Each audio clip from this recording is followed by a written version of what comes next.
Hello learners, I'm Mr. Saul, and today we're going to be talking about hot and cold. If we say something is hot or cold, we are talking about its temperature. And temperature is how hot or cold something is. So there are all kinds of things all around us that are hot or cold. This is a very important property or detail of many things, and it can help to keep us safe if we know that something is too hot to touch or too cold to touch. Let's take a look at some of these pictures. Please tell your teacher if you think the thing in the picture is hot or cold, and if you think it would be safe to touch.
Welcome back. I hope you had a great time sharing out and talking about whether all those things we saw were either hot or cold, and if they would be safe to touch.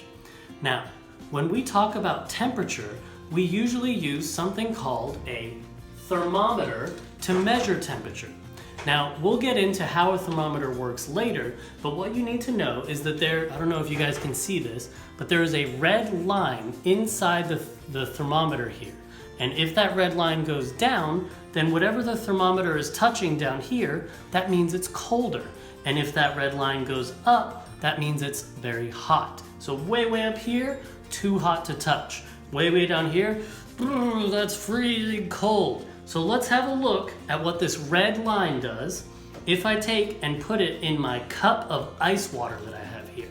Now watch very closely the red line. And I put it in. So we can see that red line is falling very quickly as this is in the ice water, because we know that ice water is cold. So that red line is dropping very quickly because it's so cold. Now, let's try the other way.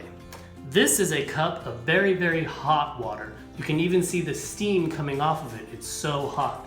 So now I'm going to put my thermometer in the hot water and watch that red line. Do you see how it's going up?